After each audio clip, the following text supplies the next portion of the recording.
아까 좀 전에 정 최고께서 말씀하신 것처럼 이제 국민의힘이 이제 대선 준비 모드에 돌입을 해야 되는데 권성동 원내대표가 이제 오전에 그 의원총회를 연 자리에서 이 자리 그 이재명 세력에게 이제 미래 맡길 수 없다. 대선 승리에서 뭉쳐야 한다고 했는데 이제 그동안 사실 이제 윤 대통령 탄핵 반대를 외치던 국민의힘이 광장의 열기와 좀 그 맞물려 가지고 굉장히 좀 그러니까 강경 목소리들이 많았는데 자 이제 그러면 대선이라는 중도의 바다를 넘기 위해서는 변침이 필요하다 이런 얘기들 많는데 이 촉박한 조기 대선 일정 경선까지는 이제 한 달 정도밖에 안 남았는데 결과까지 어떻게 전망하세요? 시간이 좀 걸릴 거예요. 사실 권성동 원내대표가 오늘 대선 이야기하면서 이재명 세력을 막아야 한다라고 말한 것 무슨 의미인지는 충분히 알겠습니다만 국민의힘의 다수 당원과 지지자들이 이번 탄핵 국면에서는 결코 적지 않은 세를 이뤘잖아요. 네네. 6대4 정도의 세가 계속 유지가 되었는데 그분들이 탄핵 선고되고 1시간 뒤에 자 우리 대선합시다 해서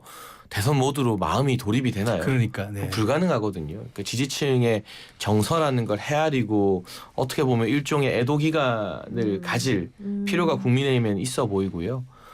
시간이 급박하다고 하지만 제가 지난 대선을 열심히 뛰어본 경험으로 네. 대선은 전 국민적 관심사가 집중되는 대한민국 최대 이벤트이기 때문에 하루에도 체감하기로 지지율이 5%씩은 널뜁니다. 말실수 한 번, 뭐 정책 실패 한 번 이런 것들이 이게 네. 총선이나 지방선거와는 결이 다른 선거이더라고요. 그러니까 국민의힘 입장에서는 60일밖에 안 남았다고 오히려 너무 서두르고 조급해하다가 지금 안 그래도 힘든 상황인데 자기 발에 걸려 넘어질 수 있다. 조금 네. 시간을 가지면서 지지층의 어떤 흥분이나 분노나 실망감이 좀 내려갈 수 있는 또 그 에너지도 일종으로 안아야 되잖아요. 쿨다운할 수 있는 기간을 좀 차분하게 가지면서 내부적으로는 실무적인 준비를 하는 게 필요하지. 지금 갑자기 뭐 이재명 안 된다, 우리 하나로 뭉치자 이런 구호가 네. 저한테도 그렇고 많은 지지자들한테는 좀 허무하게 느껴질 것 같아요. 전 한편으로 딱하기도 해요. 왜냐하면 그러니까 이건 가장 기본적인 문제인데요. 민주주의는 선거의 패배를 배우는 거예요. 선거에서 패배하고 난 다음에 패배하면 그 다음에 이기는 동력을 확보해서 그 다음에 정권을 다시 갖고 오는 거란 말이에요. 그럼 당연히 국민투표라고 하는 절차가 필요한 거고요. 지금 윤석열 대통령이 위헌적인 계엄 선포를 통해서 지금 파면이 된 겁니다. 근데 국민의힘이 책임이 없습니까? 책임이 있으니까 지금 권영세 비대위원장이 오늘 대국민 사과를 한 거잖아요. 근데 거기에 대해서 원내대표가 저들은 안 됩니다. 우리가 또 승리하겠습니다. 이렇게 되면 국민들이 뭐라고 받아들이겠습니까? 그러니까 설령 선거를 통해서 다시 국민의 선택을 받기 위해서 노력한다 하더라도 또 국민의힘이 다시 선거에서 승리할 수 있다 하더라도 지금은 이런 태도를 보이면 안 된다는 거예요. 근데 마치 우리는 무오류에 빠진 사람인 것처럼 어떤 잘못을 하거나 어떤 실패를 하더라도 늘 우리는 이길 수 있다고 얘기를 해버리면 그럼 사실은 민주주의 질서 자체를 부정하는 셈이나 다름이 없는 거예요. 근데 이런 태도를 보이는 것은 매우 부적절하다 이렇게밖에 얘기할 수 없을 것 같아요. 네. 근데 지난 총선 때 한동훈 대표 체제에서도 반 이재명에 매몰돼서 참패했다는 지적이 있지 않습니까? 국민의힘의 조기 대선에 임하는 자세 좀 기존과는 달라야 되지 않을까요? 그렇죠. 더군다나 뭐 저 개인적으로는 이해하기 힘들지만 공직선거법 2심에서 무죄 판결이 나온 마당에 이재명 대표의 사법 리스크나 뭐 여러 가지 정치적 논란을 계속 언급하는 게 그렇게 유효한 전략은 아닌 것 같아요. 왜냐하면 국민들이 다 알아요. 이재명 지지하는 분들도 뭐 이재명 대표가 대단히 도덕적이고 윤리적으로 뛰어나서 지지한다. 전 이런 분들 별로 없을 것 같아요. 다만 어떤 추진력이라던가 좀 강한 캐릭터 그 강성적인 측면이 반대층에서 봤을 때는 위험해 보이지만 네. 뭐 지지층의 속을 시원하게 해주는 부분도 분명히 있잖아요. 그래서 이재명이라는 인물은 성남시장, 경기지사 또 대선을 거치면서 이미 국민들에게 다 알려졌어요. 그러니까 저 사람 더 나쁘다라고 말하는 게 그렇게 유효타가 아니라는 거죠. 그럼 이제 국민의힘 내부에서 본인들이 집권해야만 하는 절박한 이유, 지금 미국발 관세 전쟁과 관련해서 대미 관계라던가 뭐 이런 여러 가지 등 새로운 대안이나 아젠다를 제시해야 되는데 뭐 아직까지는 차기 주자들이 그런 본인의 구상을 이야기하기에는 탄핵 국면에서 앞서 나가는 것이기 때문에 어려운 부분이 분명히 있었고 이제 어떤 사람들이 경선에 뛰어들지 모르겠지만 총선 때 써먹었던 2조 심판 시즌2로는 또 진다.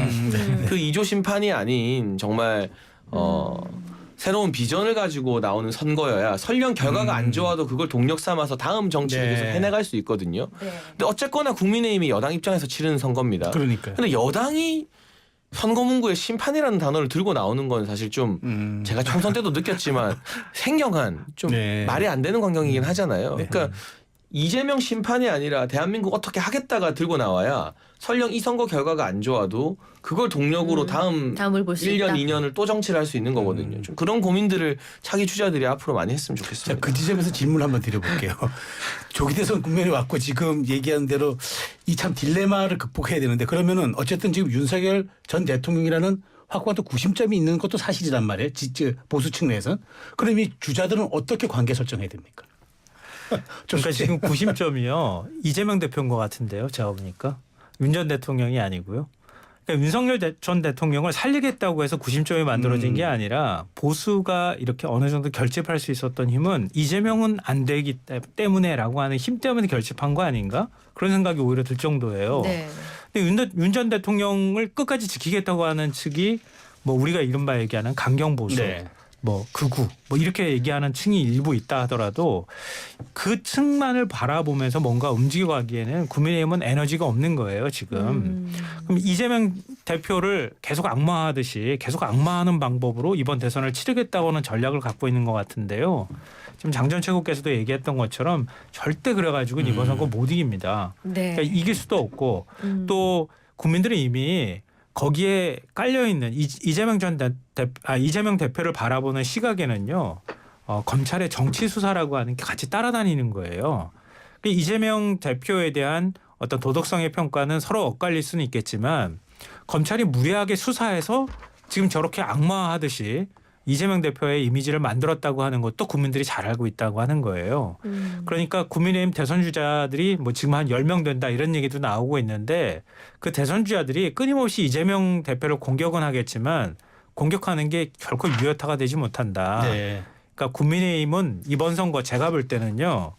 그냥 국민께 죄송합니다 하면서 치르는 선거와 함께 그런 태도로 성찰하는 모습과 더불어서 우리가 이전에 하지 못하거나 아니면 실패했던 내용들 또 앞으로 그동안에 국민들께 새로운 비전을 제시하지 못했던 부분에 대해서 비전을 함께 같이 제시하는 방법으로 이번 선거를 치러야지 그런 모습들이 안 나타나면은 제가 이번 선거는 해보나 마나다라고 생각해요. 네. 자, 이제 조기 대선 앞두고 치러진 그 엊그제 4월 2일 재보궐선거. 여당 텃밭이라는 거제시장 선거에서 여당이 참패했습니다. 조기 대선 전망. 이게 좀 어두운 사인일까요? 장최국께서. 글쎄요, 뭐 조기 대선을 지금 막 이렇게 이야기하는 것 자체가 국민의힘에서는 지금 좀 받아들이기 힘든 측면이 있다고 제가 말씀드렸잖아요. 네. 다만 주말이 지나고 다음 주가 되면 국민의힘 내부적으로도 선관위 발족을 준비하지 그렇죠. 않을까 네. 싶습니다. 바로 해야 될 것 그리고 같아요. 경선 일정에 돌입하게 될 텐데 네. 국민의힘 입장에서는 2002년 노무현 전 대통령의 민주당 경선을 롤모델로 삼아야겠죠. 그 당시에 이제 한나라당에는 이회창이라는 막강한 일극체제 주자가 있었고 그렇죠. 민주당에서 노무현 전 대통령 그렇게 주목받는 주자는 아니었거든요. 근데 민주당 경선이 드라마를 일으키면서 그 경선 붐과 열풍으로 사실은 노무현 전 대통령이 탄생한 거 아니겠습니까? 지금 어떻게 보면 거꾸로 민주당에는 이재명이라는 강력한 일극체제 주자가 그 당시 이회창 총재처럼 버티고 있는 상황이고 국민의힘의 주자들은 대부분 다 군소 주자라고 해야 되죠. 누가 네. 1강이라고 말하는 게 좀 우스운 상황이잖아요. 상대적 네. 우위는 있겠습니다만. 네. 그러니까 이 경선을 저는 빨리 끝내고 본선을 빨리 한다. 이게 별로 의미 있는 상황은 아닌 것 같아요. 차라리 국민들과 언론의 관심이 민주당 경선에는 별로 없을 거거든요. 왜? 이재명 후보가 후보될 거 뻔하니까. 그러니까 국민의힘 경선이 그나마 뉴스를 많이 타고 국민들에게 많이 알려지도록 오히려 좀 역발상을 통해서 이 경선을 길게 가져가면서 이 드라마틱한 경선을 만드는 게 국민의힘이 이번 국면에서 취할 수 있는 전략이 아닐까 싶은 생각이 드네요. 자, 그래서 이제 조기 대선 일자가 현재로서는 가장 6월 3일이 유력하게 얘기가 됩니다. 근데 이제 그럼 이제 장미 대선이 될 가능성이 커 보이는데 근데 이제 여기에 이제 그 사실 국민의힘 내부에서는 출마하려는 광역 자치단체가 많습니다. 물론 뭐 민주당에서도 김동연 경기지사 같은 분도 있지만 근데 이 사퇴 시한이 지자체장의 경우에는 5월 4일 이 이제 사퇴 시한이라고 그렇죠 지금 김성평론가? 네. 그러니까 지금 그 선거에서 한 달 전에 네. 사퇴를 해야 되기 때문에 5월 4일까지는 사퇴를 해야 되는데요. 네. 그러니까 아마 그 전까지는 경선을 다 끝내려고 할 거예요. 양당 모두. 그렇죠. 네. 왜냐하면 뭐 오세훈 서울시장도 그러면 아예 경선도 못 붙는 상황이 될 수 있잖아요. 그러니까. 네. 예. 그러니까 그 전에 경선을 끝내기 위해서는 최소한 지금 시점으로 말하면은 한 달 정도밖에 시간이 없는 거예요. 굉장히 그러니까 다급한 시장 신분을 상황이에요. 갖고 경선에 참여할 수 있잖아요. 네. 네, 근데 그러니까, 네. 사퇴 시한에 걸려 너무 지나가 버리면 그러니까 안 되는 거예요. 그게 안 되면 그 전에 경선을 다 끝내버려야 빨리 돼요. 끝내야지 된다. 다시 복귀할 그렇죠. 수도 있으니까. 네. 네. 네. 그러니까 그런 기회를 부여하기 위해서라도 지금 홍준표 대구시장도 역시 마찬가지고요. 네, 네. 지금 이제 민주당도 역시 걸리는 분들도 그렇죠. 있고 뭐 하기 분도 때문에 있어요. 그러니까 굉장히 좀 다급하죠. 네. 시간이 다급하고 짧기 때문에 굉장히 압축적으로 경선을 치를 수밖에 없는 상황이고요. 민주당도 앞으로 2주 내지 4주 이내에 그냥 다 끝내버리겠다고 하는 기본적인 전략들을 갖고 있을 거고요. 네. 국민의힘도 사실은 겉으로는 윤석열 대통령 탄핵 기각되고 다시 윤 대통령 돌아올 거야 이렇게 말은 하지만 속으로는 다 준비해 놨을 거예요. 제가 볼 때는. 그러니까 그래서 사실은 승복하라고 민주당을 계속 압박했던 것도 이제 태세 전환을 해야 된다고 하는 전제가 있기 때문에 한 거고 오늘도 바로 입장 낸 것도 이제 그런 전략의 일환이라고 보이거든요. 그러니까 국민의힘도 기존 경선 룰을 바꾸지는 못한다 하더라도 최대한 신속하게 경선을 치를 가능성이 네. 있는데 다만 지금 장전 최고께서 말씀하시는 것처럼 노무현 대통령 같은 네. 그런 대선 주자를 만들 수 있을까요? 이 짧은 기간 안에 네. 쉽지 않을 것 같은데요. 뭐, 네. 지켜보겠습니다. 뭐 제가 여기서 안 낸다고 해야 됩니다. 오늘 너무 많이 웃으시는 것 같아서. 솔직한 신경을 장치고 자, 얘기하시네요. 여기까지 듣겠습니다. 지금까지 김성환 시사평론가, 장예찬 전 국민의힘 최고위원과 함께했습니다. 고맙습니다. 잘 들었습니다. 감사합니다.